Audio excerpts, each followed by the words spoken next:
Working as a maintenance technician aboard the Ocean Monarch wasn't glamorous. People imagined cruise ships as floating paradises, luxury, champagne, and sunshine. But behind the scenes, it was a different world. The hours were long, the pay was modest, and most of the time, I worked in places passengers never saw. Engine rooms, water systems, electrical shafts. The tight metal corridors echoed with every footstep, as if I were walking through the interior of a submarine. My name is Alex.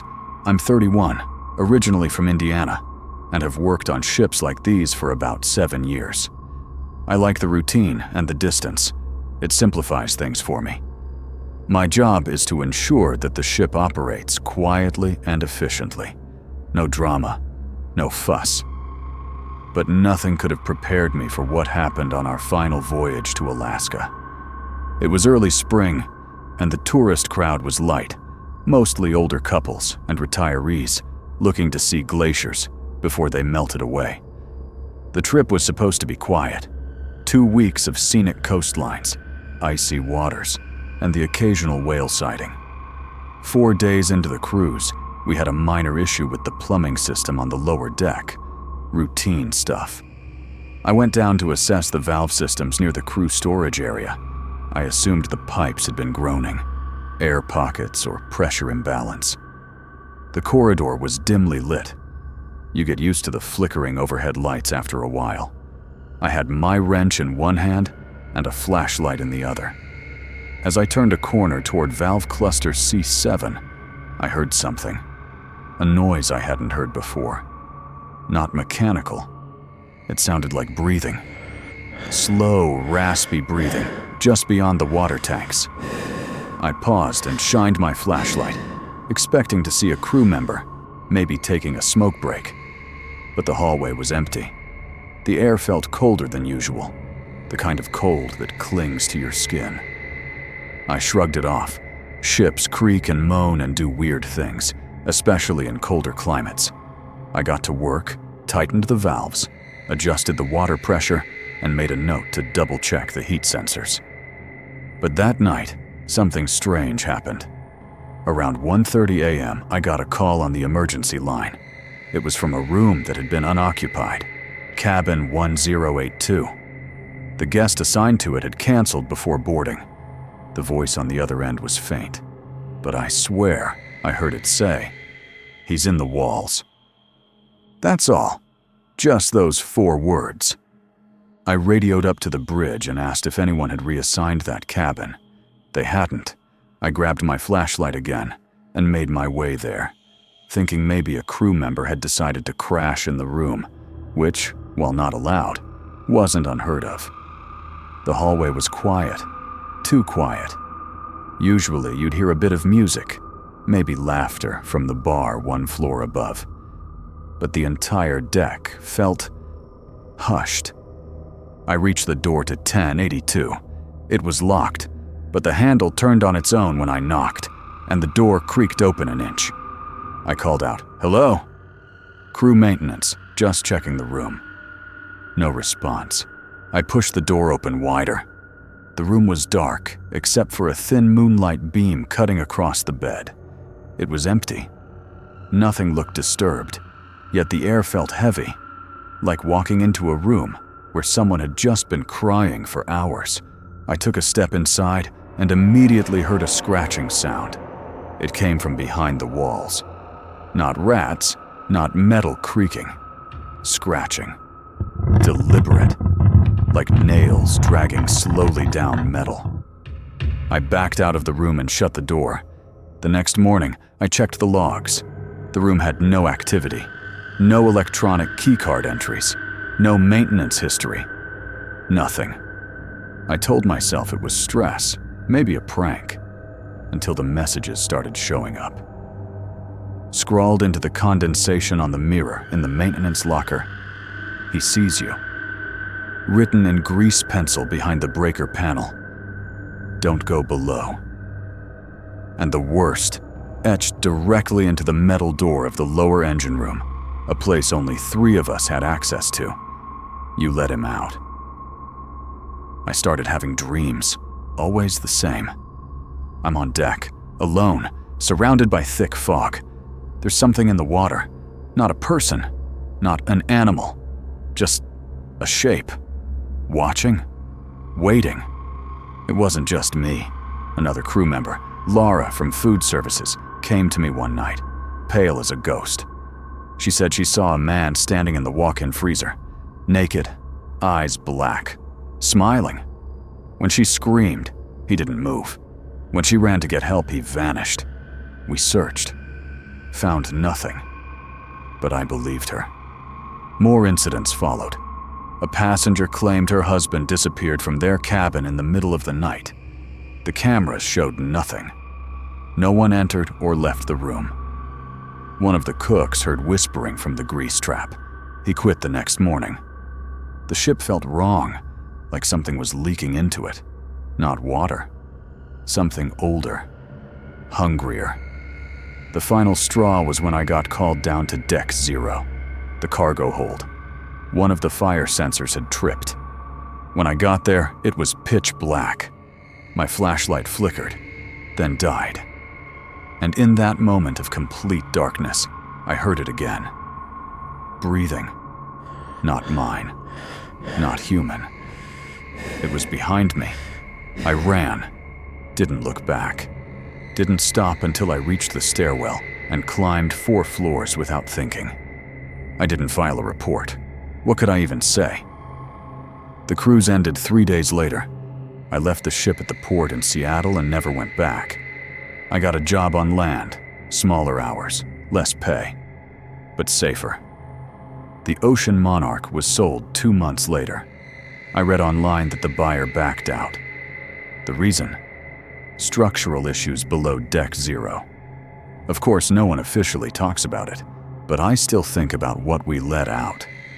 What was already there, sealed deep in the cold belly of that ship. And sometimes, when I hear creaking pipes or a sudden temperature drop, I swear I listen to it again. The breathing, low and slow, like it's still waiting for me, somewhere in the dark.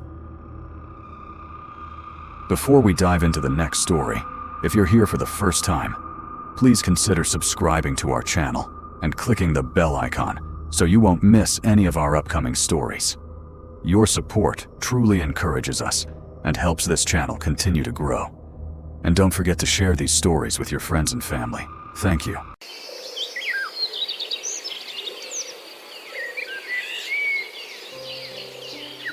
Working as a nurse at a small, private retirement home wasn't supposed to be this unsettling. When I first joined the staff at Evergreen Pines, I was excited. It seemed like a peaceful haven for elderly residents to live out their final years comfortably. The building itself was an old mansion surrounded by tall pine trees, tucked away in a quiet part of the city.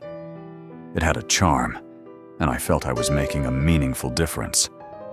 I'm Sarah.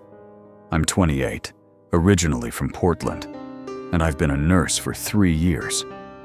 I wanted to know what to expect when I started this job. I'd been through the ups and downs of hospital shifts, witnessed the fragility of life, and had enough to harden my heart to the struggles of the elderly. But at Evergreen Pines, it was different. The residents were quiet, too quiet sometimes. Most of them were pleasant, but a few were always off. Wasn't their personalities, but their eyes, like they were watching something no one else could see. The staff brushed it off, as did I at first. After all, I had patients to care for and my own life to worry about. That all changed one night. I was working the night shift, which wasn't unusual. The residents were supposed to be sleeping, and my job was to make sure everything was in order, administer medications, check vitals, and provide comfort where needed. It was usually calm and peaceful, but tonight it felt different. I was walking down the hallway when I noticed one of the resident rooms was ajar. Room 12. It belonged to Mr. Richards, a quiet man in his late 80s who had suffered a stroke a few months back. He was immobile, primarily now, confined to a wheelchair. He didn't talk much, but I often found him staring out the window, his expression distant. I knocked softly, but when there was no response, I pushed the door open. Mr. Richards was sitting in his wheelchair, facing the window as usual, but something was wrong. He was staring at something outside, his eyes wide open but unblinking, completely still. His usual placid expression was gone, replaced by a look of pure terror. "Mr. Richards?" I asked gently. He didn't respond. I moved closer to him, placing a hand on his shoulder. "Are you all right?" That's when I saw it. From the window, I clearly spotted a figure standing in the shadows, hidden among the trees in the garden below. It wasn't anyone I recognized, just a still silhouette staring back at us. Despite the warmth of the room, a chill hung in the air. Something was off, and it was impossible to shake the feeling. "Mr. Richards?" I tried again, my voice shaking slightly. But he remained silent, his gaze fixed on the figure outside. I turned to check the hallway to ensure nothing was out of place. But when I looked back at Mr. Richards, I saw something that made my blood cold. His eyes were now locked on me, but his expression had changed. His lips were parted slightly, and he seemed to be trying to say something. I leaned in closer, straining to hear. "Do you see him too?" Mr. Richards whispered hoarsely, his voice barely audible. I froze. I couldn't speak. Suddenly, there was a knock at the door. Startled, I turned around, but no one was there. When I looked back at Mr. Richards, he had returned to his previous position, staring blankly at the window once more, as if nothing had happened. I backed out of the room slowly, trying to shake off the deep unease in my chest. I couldn't make sense of what I had just witnessed. Perhaps it was simply my imagination deceiving me. Or maybe I was tired. Working late shifts could do that to a person. But as I walked down the hall, the feeling didn't go away. The silence of the building felt suffocating. It was as if something was watching me. The rest of the night passed uneventfully, but I couldn't shake the image of the figure in the garden. It wasn't until the following morning that things took a darker turn. I came in from my shift, and as usual, I checked on the residents. Mr. Richards was still in his room, but something was different. He was no longer in his wheelchair. I rushed to the bed, my heart pounding. There he was, lying still, his face pale, his eyes wide open but vacant. The room was eerily cold. I checked his vitals, but there was nothing. No heartbeat, no breath. Mr. Richards had passed during the night. I felt a lump in my throat, my hands trembling as I covered him with a sheet. But what unsettled me more than anything was the fact that, despite all the medical equipment in the room, despite everything I had done to check on him, I had never heard him pass. No final breath, no struggle, nothing. It was as if he had just disappeared. That's when I saw it again, the figure in the window. But this time, it was no longer a silhouette. It was standing outside the glass, staring directly at me, its features indistinct. But its eyes, they were the same. The same eyes Mr. Richards had before he passed. I couldn't breathe. I turned away quickly, my heart racing. I had to get out of there. The figure remained outside the window, lingering in the corner of my vision, but I didn't dare look back. I fled from the room and went to find the head nurse, but when we returned to check on Mr. Richards' room, it was empty. The bed was made. Everything was in place. I told myself it was just my mind playing tricks, the stress, the long shifts. But deep down, I knew. Something was here. Something was watching us, and I couldn't ignore it anymore. The days that followed were even more unsettling. I started noticing things, small things, around the retirement home. A door that was slightly ajar, the sound of footsteps when no one was around, the feeling of being watched. The residents seemed more restless too, often whispering to themselves as if they knew something was wrong. And the figure? It never left. Sometimes, I'd catch a glimpse of it through the windows, standing just beyond the garden, watching us. It became clear. Evergreen Pines wasn't the peaceful retirement home I had thought it was. It was a place haunted by something that was waiting. And I fear that whatever it wasn't done with us yet.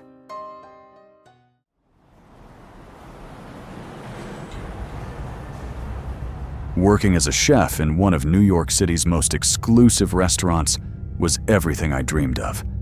But it came at a price. The place was called Gastronomy, a trendy upscale spot in Manhattan, known for its contemporary fusion cuisine and luxurious atmosphere. Marble counters, sleek minimalist decor, dim ambient lighting, and diners who expected nothing short of culinary perfection. I'm a 31 single man, passionate about cooking. Ethan Carter, originally from Boston.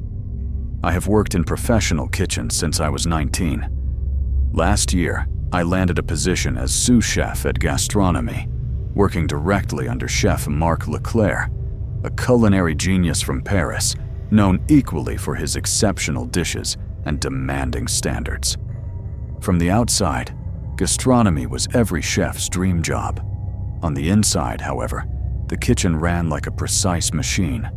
High stress, intense pressure, and zero tolerance for mistakes. It was relentless, but I thrived under pressure, or so I thought. The trouble started subtly. On one busy Friday night, I stayed late to organize inventory after the last guests left. It was well past midnight, and the restaurant had closed hours ago. I was in the walk-in freezer, counting stock, when the heavy door suddenly slammed shut behind me. My heart raced as I rushed over and pushed the door, but it wouldn't budge. Panic rose sharply until I realized the safety latch had jammed slightly. With effort, I forced it open and stumbled out, breathing heavily. The incident shook me, but I dismissed it as just faulty equipment and told myself I'd get maintenance to look at it. The following week, during dinner service, things got stranger. I was plating a dish when I felt someone brush past me, enough to throw off my concentration. I turned quickly, irritated, but no one was behind me. The kitchen crew was busy at their stations, focused entirely on their tasks. "Who just walked behind me?" I asked sharply. The cooks looked up, confused. "Nobody, chef," said Jake, one of our line cooks. "We haven't moved." I shook it off, focusing back on plating the dishes, my hands trembling slightly. Perhaps it was fatigue. Yet the incidents kept happening, subtle at first. Utensils misplaced, burners turning themselves on overnight, whispers echoing faintly when I was alone. I grew increasingly edgy, unsure if the intense pressure was playing tricks on my mind. Then, one night, I stayed behind to clean the kitchen thoroughly for an upcoming inspection. Alone, after everyone had left, I heard the clear sound of a pan falling to the ground from across the kitchen. It clanged loudly against the tile, the sound reverberating through the silent restaurant. My blood went cold. I carefully approached the stove area, expecting to see a pan lying on the floor. But everything was neat, untouched. All the pans were hanging perfectly. I stood frozen, staring. Then came a faint, but chillingly clear whisper. "Help me." The voice emanated from behind me. I spun around, my pulse pounding, only to find empty space. Frightened, I quickly gathered my belongings and left, determined to speak with Chef Marc the next day. The following morning, I approached Marc privately. I described what had been happening, expecting him to dismiss my concerns outright. Instead, his face darkened with concern. "Sit down," he said grimly. "You need to hear this." Marc then recounted something he had kept secret for years. 5 years earlier, a young sous chef named Alex had worked at Gastronomy. Talented but highly sensitive, Alex crumbled under the pressure. One night, After a particularly harsh service, he vanished without a trace. Rumors circulated that he had left town abruptly, but no one knew for sure. The restaurant's management kept things quiet to avoid bad publicity. Mark leaned closer, lowering his voice. But Alex had mentioned things. Whispers, seeing shadows. Exactly what you're describing. I sat back, stunned. Why hasn't anyone talked about this? Management silenced everyone involved. Mark sighed. But I never believed Alex simply ran away. Disturbed yet determined, I began discreetly investigating Alex's disappearance. I spoke quietly to veteran staff, piecing together details. They all recounted the strange occurrences: doors slamming shut, cold spots in the kitchen, feelings of being watched. Still, most attributed it to superstition or kitchen legends. One afternoon, while looking through old storage boxes in the office basement, I found Alex's belongings: a jacket, a set of knives with his initials, and a journal hidden underneath. I felt a chill as I opened the journal. Alex wrote about his final months, sharing the stress, anxiety, and pressure he faced. His final entry spoke vividly of a menacing presence in the kitchen, something that watched, waited, and tormented him until he felt completely isolated and afraid. His final entry, dated the night he vanished, simply said, "Tonight it wants me, but I won't let it." My stomach churned. Alex hadn't run away. Something had happened to him here, in this restaurant. That night, I stayed late intentionally, hoping to confront whatever lurked in the shadows.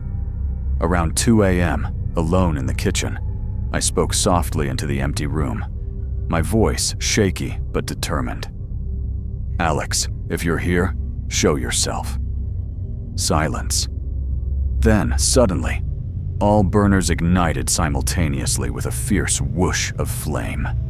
I jumped back, my heart pounding. Behind me, the walk-in freezer door creaked open slowly, emanating a pale, ghostly light. I approached cautiously, the cold air enveloping me. Inside, I saw a faint figure, translucent, sorrowful. It was Alex, looking exactly like the photo I had found. His eyes met mine, filled with pain. "He did this," Alex's voice whispered in my mind. "Mark." The apparition vanished instantly, leaving me breathless and confused. The next morning, I privately confronted Mark and revealed everything: the journal, Alex's ghost, and the accusation. Mark's expression hardened. "You shouldn't have dug this up," he said quietly, voice chillingly calm.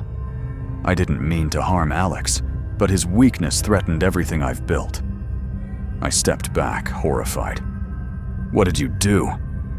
"He cracked under pressure, threatened to expose our practices, the shortcuts." "I couldn't allow that," Mark admitted bitterly. Realizing the danger, I turned to leave. Mark blocked my path, gripping a kitchen knife. "I can't let you leave now," he said flatly. In a rush of adrenaline, I lunged past him, running toward the kitchen exit. Mark chased after me, but as he passed the walk-in freezer, the door swung open violently, knocking him off balance. I seized the opportunity, pushed him inside, and shut the heavy door. I heard Mark screaming and pounding through the thick metal, but I didn't stop. I ran upstairs and called the police. The authorities arrived swiftly, finding Mark unconscious but alive. Evidence found in the basement, Alex's belongings, the journal, and records Mark kept, corroborated my account. Gastronomy closed temporarily as the investigation unfolded. Mark faced justice, arrested for manslaughter after confessing under pressure from investigators. After leaving gastronomy, I opened a small, cozy diner in Brooklyn called Second Chance, serving comforting, simple dishes. It wasn't fancy, but it felt right, free from stress and dark secrets. Over time, the diner became popular with locals, and I rediscovered my passion for cooking. One chilly autumn evening, as I was closing up, I noticed a familiar figure standing across the street beneath a dim street lamp. My heart skipped. It was unmistakably Alex, looking directly at me. His presence was peaceful, not angry or tormented. Slowly, he nodded a gentle acknowledgement before fading into the shadows. After that night, I never saw him again. But I understood his silent message clearly. I had given him peace by uncovering the truth, exposing Mark, and finally allowing him to rest. Perhaps I had given myself peace too. Mark went to prison, and gastronomy shut down, standing empty as a reminder of hidden cruelty. As for me, I moved forward, focusing on my new life. Some nights, memories still haunted me, but I'd whisper softly into the quiet diner. Rest easy, Alex. Your story has been told. Sometimes, the most terrifying monsters aren't ghosts or shadows. They're the secrets people keep deep in their hearts.